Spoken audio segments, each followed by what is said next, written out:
es momento de escuchar en labios de Juan Germán Ortiz la reflexión del día de hoy.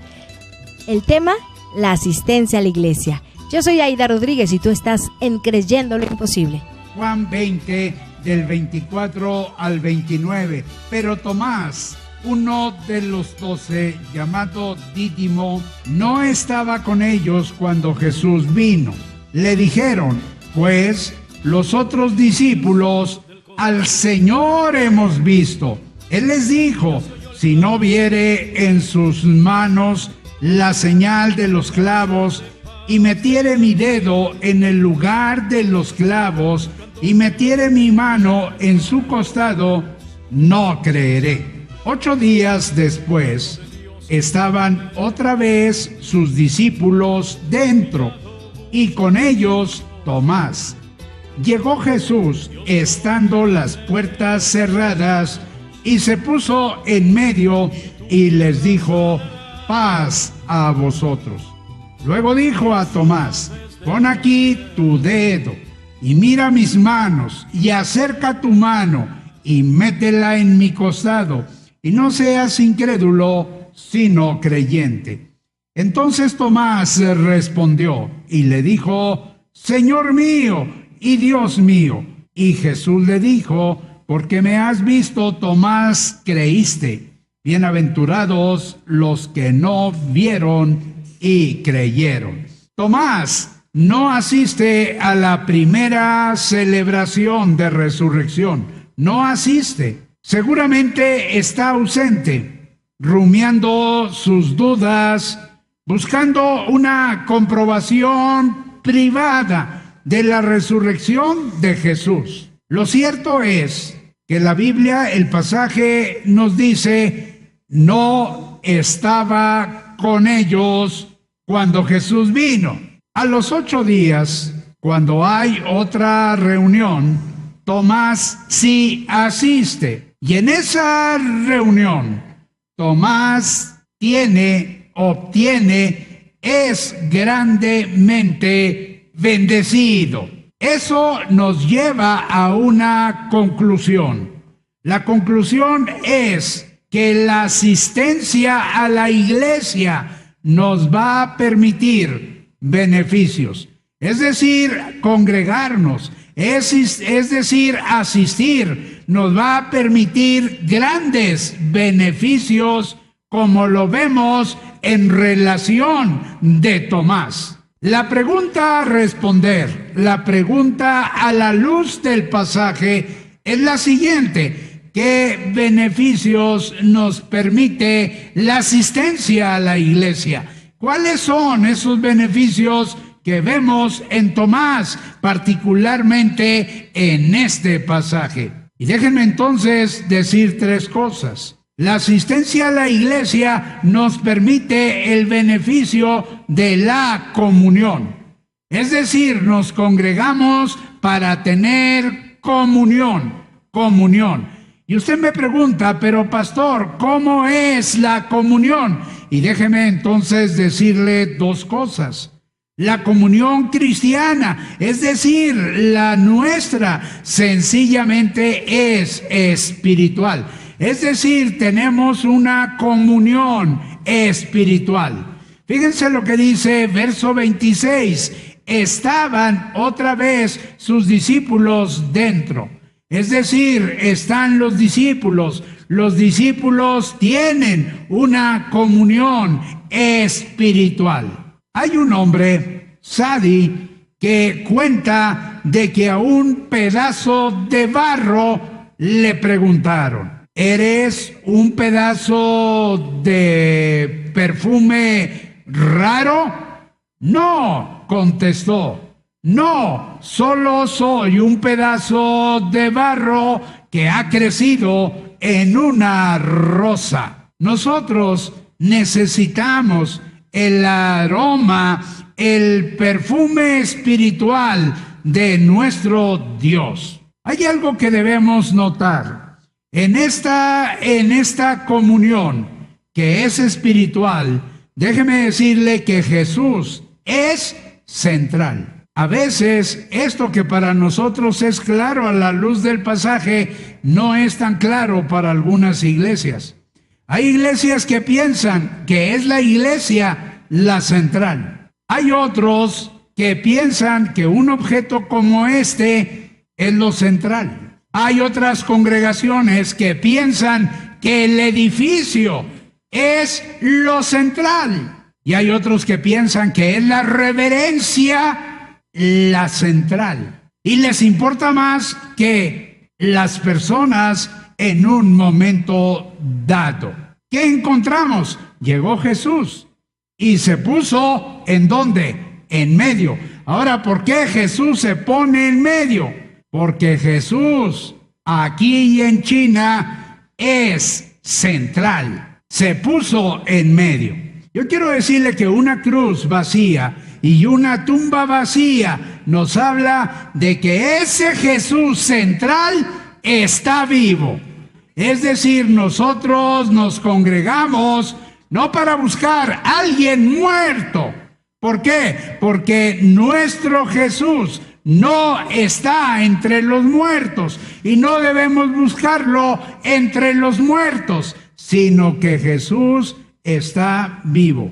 De ahí a una pequeña conclusión. Cada domingo, hermanos, es domingo de resurrección. Y no lo que el calendario dice. El calendario dice que un domingo en el año es domingo de resurrección.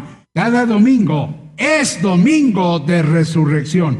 Ahora, la comunión cristiana es encuentro. No solo es espiritual, sino que es encuentro. Cuando usted viene a la iglesia, viene para tener un encuentro. Hay personas que piensan que vienen para encontrarse con otras personas, pero no es así. Es un encuentro, pero no es solamente con otras personas, sino con alguien más. Estaban otra vez sus discípulos dentro, verso 26, y con ellos Tomás, punto. Llegó Jesús, llega Jesús. Está Tomás, se produce un ¿qué? Un encuentro entre Tomás y Jesús.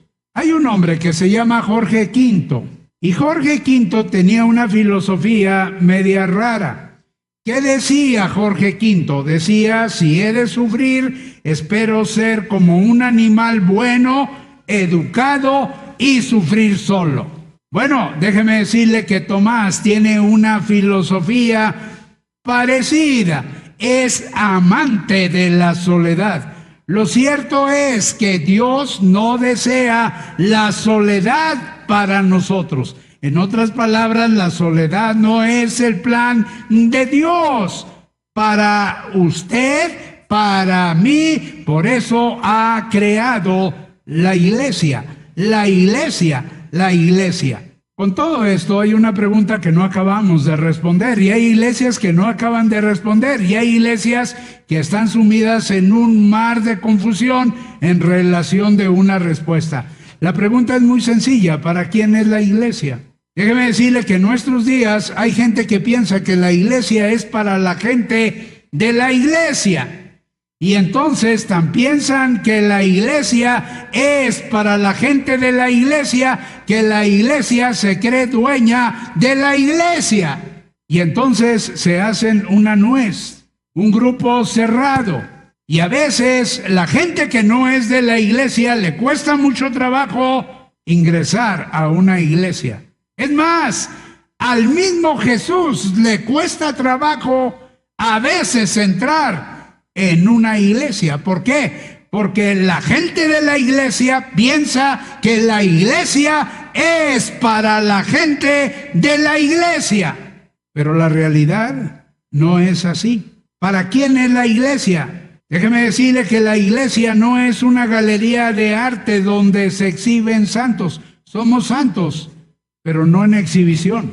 Y hay muchos que no solo son santos, sino que se creen santos y le ponen mucha crema santa a sus tacos. Y entonces a todos los demás los ven de arriba hacia abajo. Los menosprecian, son pecadores, están malditos. La ira de Dios va a caer sobre ellos, el juicio de Dios Viene, Dios no retarda su promesa. Y tienen un mensaje de condena para la gente. ¿Por qué? Porque piensan que ellos son los buenos y los demás los malos, blanco y negro, y se acabó. La iglesia no es una galería de arte donde se exhiben santos. Somos santos, pero no necesitamos exhibirnos, sino un hospital para acercar a los pobres pecadores. Una iglesia no es perfecta, hermanos. Es perdurable, que es diferente, pero no es perfecta. ¿Por qué? Porque usted está. Si usted no estuviera, bueno, posiblemente la iglesia se acercaría a la perfección. Bueno, déjeme decirle aparte de eso algo más. La iglesia no es perfecta. ¿Por qué? Porque la iglesia es un hospital. Si usted va al hospital y se asusta porque ve a un leproso, porque ve a una persona con sida, porque ve a una persona que tiene las costillas rotas y piensa que no debiera de ser así en un hospital, pues déjeme decirle que su concepto de un hospital es muy incierto. ¿Por qué? Porque en un hospital se encuentran personas enfermas que sencillamente han venido buscando la sanidad. Y eso es la iglesia. La iglesia es un hospital que sencillamente fue hecha para Jesucristo, por Jesucristo, para acercar a los pobres pecadores, a los enfermos y a los pobres santos que se debilitan. Aunque no lo crea, esta pregunta, ¿para qué es la iglesia?, es una pregunta que no le resulta fácil a una iglesia responder. Esta iglesia Dios la puso no para los miembros de la iglesia, sino la puso para la gente que no tiene iglesia, para la gente que no es miembro. Y a esa gente la iglesia tiene que ser como una esponja. Como esponjas son los discípulos cuando llegan y arropan, abrazan, absorben a Tomás. No lo rechazan. No le dicen córtate por cortado, sino simplemente lo arropan. Quiero decirle algo más. Asistir a la iglesia es tener un encuentro con Jesús. ¿Dónde dice eso? Bueno, aquí está Jesús, aquí está Tomás. ¿Qué hizo Jesús? Bueno, luego dijo a Tomás, ¿quién? Jesús. Se produce ese encuentro. Hay algo más. La asistencia a la iglesia nos permite el beneficio del conocimiento. El conocimiento del poder de Dios. Es decir, es aquí donde vamos a ver el poder de Dios. En la primera celebración pasaron unos hermanos dando testimonio del poder de Dios. Una mujer con 20 y tantos años luchando con el cáncer manifestó que el Señor le había sanado. El poder de Dios. Dios tiene poder. El poder de Dios lo conocemos cuando venimos a la iglesia. Llegó Jesús, fíjese lo que dice, estando las puertas cerradas. Están las puertas cerradas. ¿Por qué Juan dice que están cerradas? Porque sencillamente, a pesar de que están cerradas, Jesús se puso en medio. En otras palabras, Jesús tiene poder para salir de una tumba y tiene poder para entrar a una habitación que está cerrada. Entra a través de las paredes. A las moléculas les dice, ábranse. Y entonces Jesús entra. Hay algo más. Tomás conoce la persona de Jesús. Escucha que le dice Jesús, pon aquí tu dedo.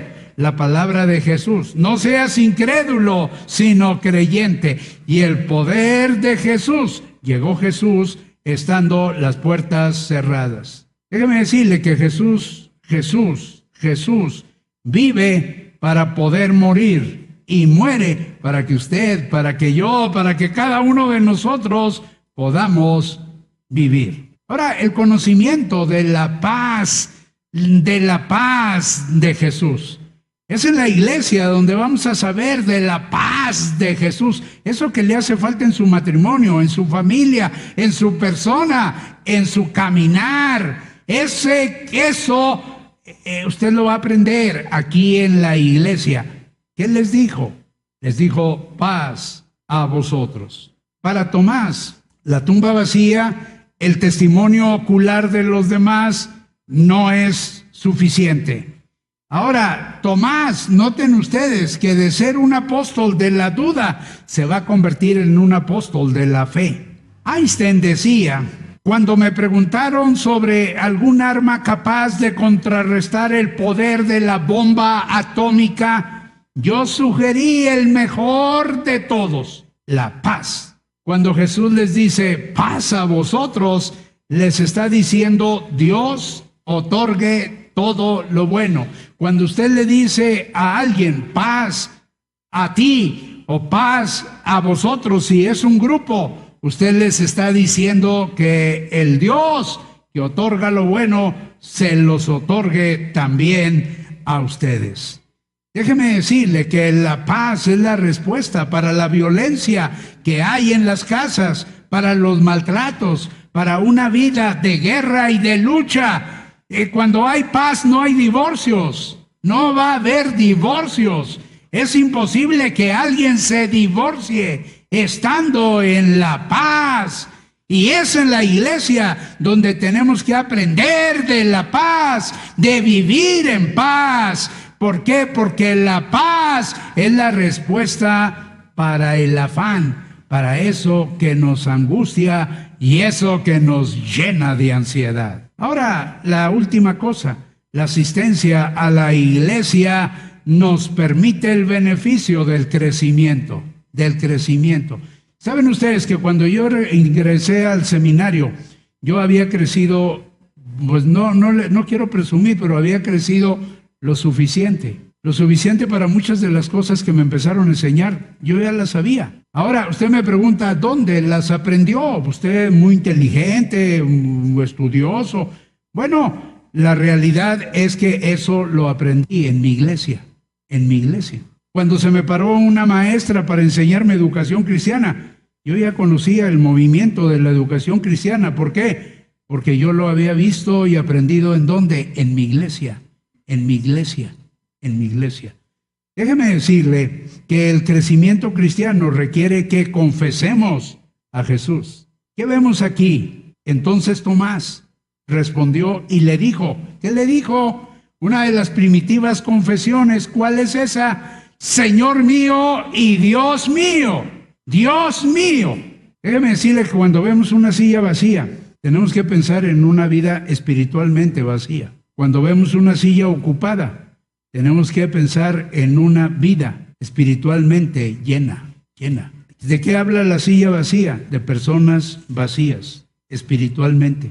Que el diablo les dijo, no vayas a la iglesia. No, mira, mejor ve a la Marquesa o piensa en tu familia, ve a Chapultepec, ponte los tenis y empieza a correr. Pues aunque no corras los 42 kilómetros, con que corras 2, bueno, pues ya es una gran hazaña, ¿me explico? Y ahorita andan corriendo como locos allá tratando de llegar al primer kilómetro, ¿me explico? Corriendo. Pero la realidad es una vida vacía. Cuando vemos que la silla de Tomás está ocupada, entonces vemos que Tomás crece. ¿Se acuerdan ustedes que Pedro no acepta la adoración de Cornelio? No la acepta. Le dice, levántate, ¿qué estás haciendo? Bueno, Jesús sí acepta la confesión de Tomás. Ahora, ¿qué le dijo Tomás? En primer lugar le dijo, Señor mío. No el Señor de los demás. Tú eres mi Señor.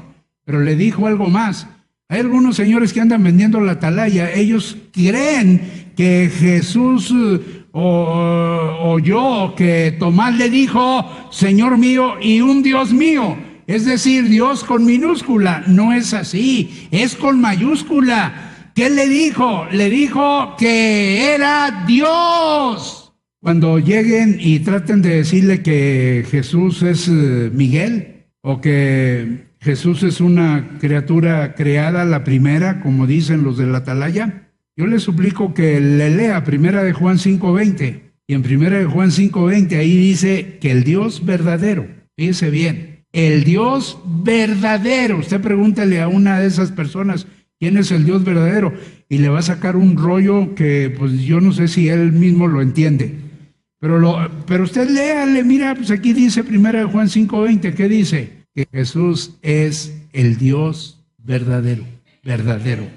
Ahora, lo más impresionante no es que la Biblia lo diga, sino que Jesús actúa como Dios.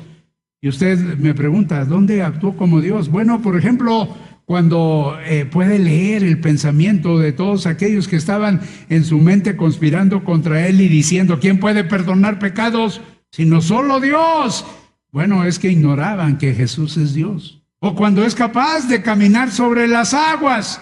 ¿Saben ustedes que los egipcios escribían la palabra imposible poniendo dos patitas, es decir, dos pies, caminando sobre las aguas? Pues Jesús lo puede hacer es imposible. ¿Por qué? Porque es Dios. O tiene poder para sujetar al viento y a la tempestad. ¿Por qué? O sanar a los demonios, exhibirles una orden de desalojo. ¿Por qué? Porque es Dios. Es Dios, el Dios verdadero. Ahora, el crecimiento cristiano requiere que confiemos en Jesús.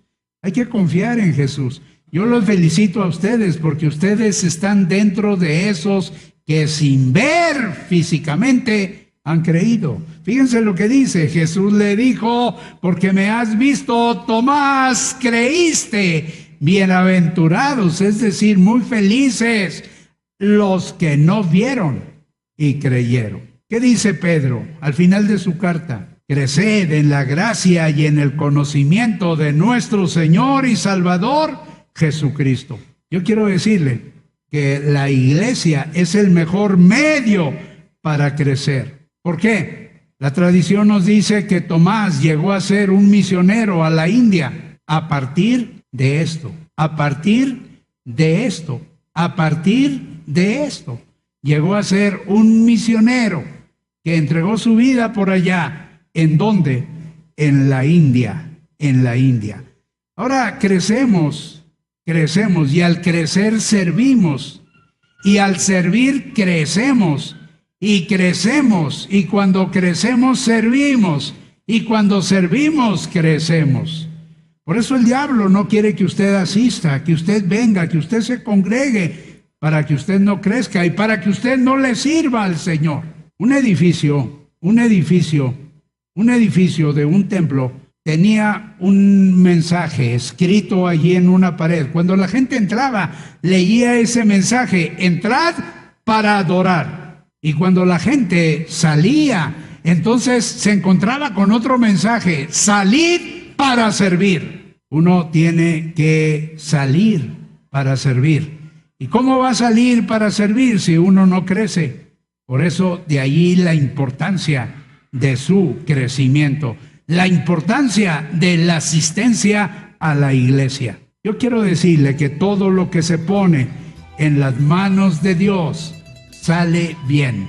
Y Dios desea que usted confíe plenamente en Él y que usted pueda crecer. Y usted va a crecer si usted es una persona que decide que nada le aleje de la iglesia. Nada le aleje de la iglesia.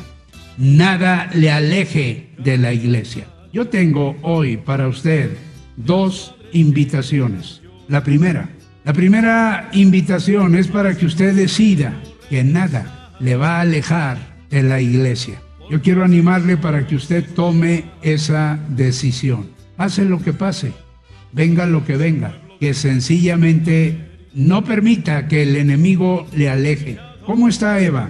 Está sola. ¿Cómo está David? Está solo. ¿Cómo está Pedro cuando niega al Señor? Está solo. ¿Cómo está Pablo cuando lucha con el aguijón? Está solo. ¿Qué es lo que el diablo quiere? Que usted permanezca solo. ¿Para qué? Para dañarlo, para dañarlo, para dañarlo. Tome la decisión, que nada le aleje de la iglesia.